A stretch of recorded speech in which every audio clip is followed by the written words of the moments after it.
Donc j'avoue que c'est pas évident. Bonjour à tous, excusez-moi, j'espère que vous allez bien. Ici Dinorator pour cette nouvelle vidéo. Et encore une fois, 13e triste journée pour le foot avec cette défaite du Brésil face à la Croatie, un partout, soit 4-2 au tir au but, soit un total de 5 buts à 3 en tout. Évidemment, c'est dur, hein, même si le débrief principal, c'est Pays-Bas-Argentine. Très rapidement, j'aimerais revenir sur ce match Croatie-Brésil avant de démarrer plus longuement. Euh, et,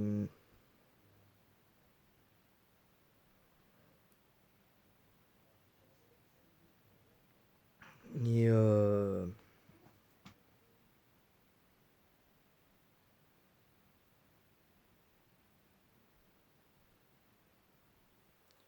c'est important de le souligner. Alors très rapidement, ce débrief de Croatie-Brésil, bah, j'ai pas du tout aimé ce match.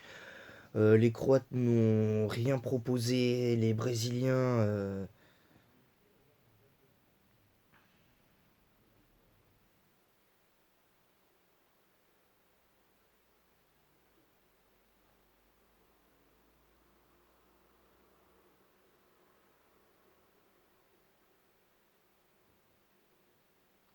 c'est compliqué.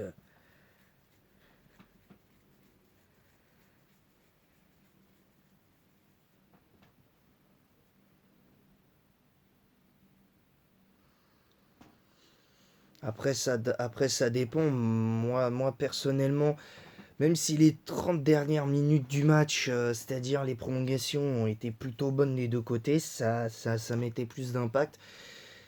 Bah, pour le coup, euh, c'est compliqué et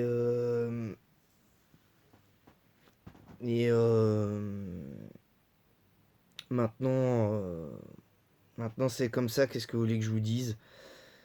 Pour moi, ces deux équipes n'ont absolument rien proposé et je pense que même si l'une des deux était passée, ça n'aurait rien changé à ce match.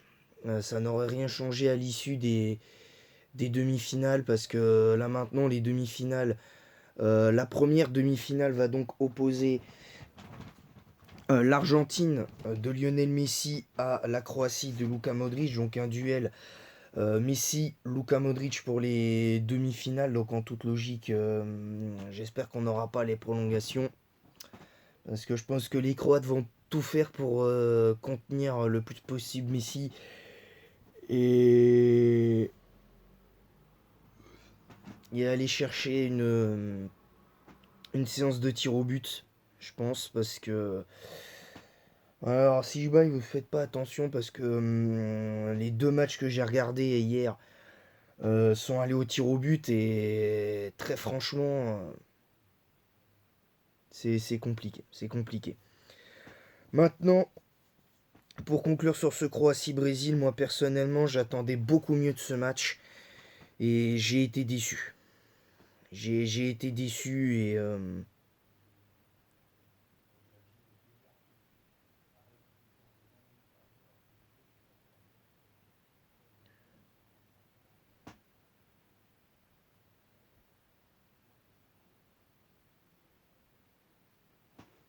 c'est c'est très compliqué. Après, maintenant,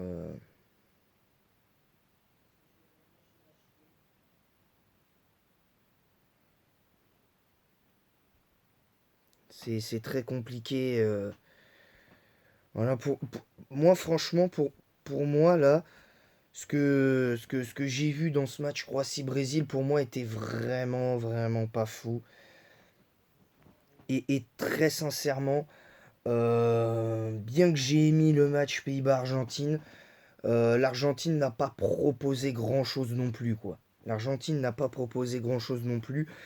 Et on va y venir tout de suite avec avec ce match entre les Pays-Bas et l'Argentine. Défaite des Pays-Bas, 2 buts partout, soit 4 buts à 3 au tir au but, soit 6-5 en tout.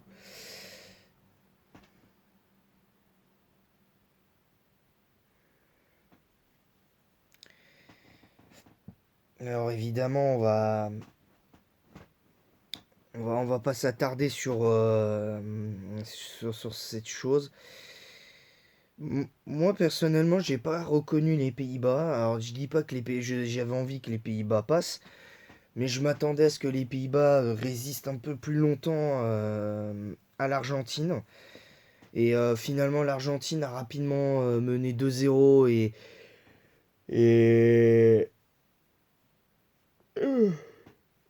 et très sincèrement, je m'attendais à beaucoup, beaucoup mieux de cette équipe. Et finalement, pour moi, l'Argentine n'a pas volé sa qualification. Pour moi, dominé l'intégralité du match. Maintenant, on verra bien par la suite. Je vais pas noter les joueurs parce que déjà du côté des Pays-Bas, j'en connais quasiment pas, à part De Jong, Van Dijk et tout ça, qui pour moi ont été catastrophiques sur ce match. Du côté de l'Argentine, pour moi, par Léo Messi, le reste, ça a été. Voilà, pareil, ça n'a pas été grandiose. Ça a été un bon match, mais c'est pas non plus le meilleur match de cette Coupe du Monde. D'ailleurs, entre parenthèses, pour en revenir à Croatie-Brésil, pour moi, c'est le pire match de cette Coupe du Monde. C'est le pire match du mondial, très clairement. Ensuite, en ce qui concerne ce match, ben, personnellement, bah, l'Argentine a dominé, a très mal fini, a très mal fini sa seconde mi-temps. N'a rien proposé par contre en prolongation comme les Pays-Bas. Je pense qu'ils ont préféré, ils ont préféré la jouer un peu prudent, ce qui est normal parce que là, quand tu es en prolongation, en général, le physique il tire un peu et puis ben tu peux plus vraiment mettre d'impact. Mais bon, honnêtement, ils ont tenu 0-0 dans les prolongations et finalement, ben, victoire 4-3 des Argentins. Malheureusement, bah, ça n'a pas suffi. Voilà. Concernant moi, pour moi, ce match, pas grand-chose à dire. Pas grand-chose à dire, si ce n'est que c'était un bien meilleur match malgré tout que Croatie-Brésil. Mais bon, on peut pas tout avoir dans la vie. Mais voilà, pour le coup, je pense que l'Argentine va devoir quand même faire attention à la gestion des matchs parce que face à la Croatie, si ils mènent 1-0 puis qu'ils gèrent, je pense que la Croatie risque d'en profiter très sincèrement. Donc il va falloir que l'Argentine fasse beaucoup mieux quand même dans la gestion des matchs. Maintenant c'est comme ça, va falloir faire attention et voilà. Voilà, moi j'ai dit ce que j'avais à dire sur ce double débrief parce que je précise que là va y avoir après ce double débrief un avant-match et on va partir sur l'avant-match Maroc-Portugal. Alors Maroc-Portugal, pardon, très sincèrement c'est un match que j'attends avec impatience. J'espère que le Maroc va passer, très sincèrement. Mais face au Portugal, même si j'ai de gros doutes sur leur capacité à passer une équipe comme le Portugal qui se laissera sûrement pas avoir par le style de jeu marocain et tout ça, j'ai très très très peur de tout ça. Maintenant, maintenant le Maroc c'est une équipe qui a des très bons joueurs. Le Portugal aussi, mais je trouve que sur les côtés, c'est devenu plus faible par la non-présence de Nuno Mendes. Donc attention. Moi je dis attention et maintenant on verra bien. Mes trois pronostics pour ce match Maroc-Portugal. Si le Maroc venait à passer, je dirais 1-0 pour le Maroc. Et je pense que ce sera le score si le Maroc s'impose. S'il y a prolongation, voire tir au but, je dirais un partout et un partout et un partout en prolongation, donc soit deux partout après 120 minutes. Et victoire, je pense que du coup, victoire du Portugal au tir au but. Avec un penalty victorieux de Cristiano Ronaldo. Donc je disais un partout dans le temps réglementaire, un partout en prolongation et, et 2-2 après les 120 minutes et victoire au tir au but 3-0 des Portugais. Voilà. Donc le Portugal sera en demi-finale. On va partir sur maintenant Angleterre-France. Et, et alors un match, un crunch, hein, que beaucoup ont qualifié de crunch sur les réseaux sociaux, alors que ça c'est propre au rugby. C'est propre au rugby, mais bon, ça reste quand même un... Ça reste quand même... euh,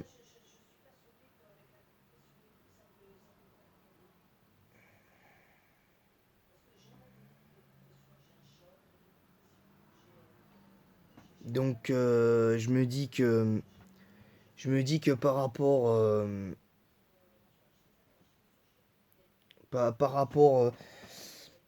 pour moi, l'avantage est clairement à l'équipe de France, et c'est pas parce que là je suis supporter des Bleus, mais je me dis qu'avec le match qu'on a été capable de faire face à la Pologne, où on a pour moi maîtrisé l'intégralité du match, à part peut-être 15 minutes en première mi-temps, et puis un petit peu en début de deuxième, on a perdu le fil pendant 5 minutes. Sinon, je trouve que dans les faits, on a complètement maîtrisé le match, quoi. Allez, 20 minutes. 20 minutes, on a été voilà, en difficulté 20 minutes sur 80 dans ce match-là, sur ce 20 minutes sur 90 sur ce match face aux Polonais. Moi, j'ai des doutes sur les capacités des Anglais à faire mal. Bon, cela dit, on n'a pas encore la composition de l'équipe de France face à l'Angleterre et pour le match Maroc-Portugal. Mais attention, parce que ces deux matchs vont être historiques et qui auront un enjeu pour les deux, pour les quatre équipes qui vont tenter de rallier le dernier carré. Euh, pour l'Angleterre, ce serait l'occasion de continuer sur leur lancée en Coupe du Monde, vu qu'ils ont déjà atteint les demi-finales en 2018, mais ils avaient été éliminés. Je crois, il me semble qu'ils avaient été éliminés par la Croatie, il me semble. Et nous, on avait battu la Belgique. Ah oui, si, c'est ça. C'était Croatie-Angleterre et Belgique et France-Belgique. On avait battu les Belges en demi-finale là, il y a 4 ans. Donc là maintenant, l'enjeu, il va être doublement historique aussi pour le Maroc face au Portugal. Parce que le Maroc, qui n'a aucune équipe africaine à ce jour, n'a atteint les demi-finales de Coupe du Monde, une demi-finale de Coupe du Monde. Là, pour le Maroc, non seulement c'est de battre le Portugal, c'est de réussir à éliminer l'Espagne et le Portugal dans cette Coupe du Monde, premier enjeu, mais pour le Maroc aussi, l'enjeu va être d'aller dans le dernier carré, d'être le premier pays africain à accéder aux demi-finales de Coupe du Monde, à une demi-finale de Coupe du Monde. Alors, est-ce que ce sera face à l'équipe de France ou est-ce que ce sera face à l'Angleterre?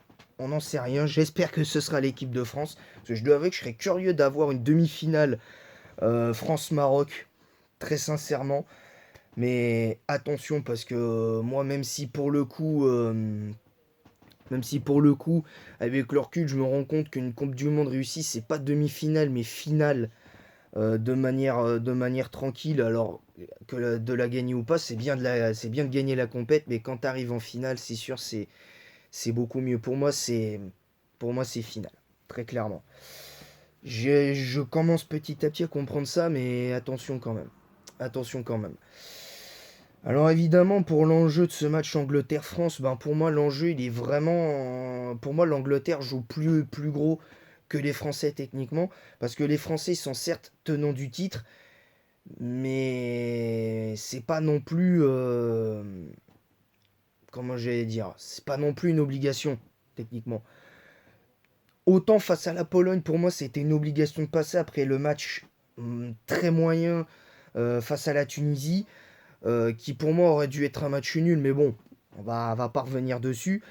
Moi, je pense que cette équipe de France, elle a toutes ses chances de passer cette équipe anglaise qui, malgré le fait qu'elle a été reléguée en Ligue B, en Ligue des Nations, ben, cette équipe d'Angleterre a quand même retrouvé confiance dans cette Coupe du Monde parce que en phase de poule, elle a quand même infligé une sacrée gifle aux Iraniens 6-2. Ils ont été certes tenus en échec face aux États-Unis sur un match assez pénible, on va pas se mentir, mais ils ont fait un match quand même un minimum suffisant pour pas perdre ce match quand même. Et ça c'est bien. Puis ensuite face au Pays de Galles, bah, c'était clairement limite un match d'entraînement, hein. L'Angleterre qui a corrigé le Pays de Galles 3-0.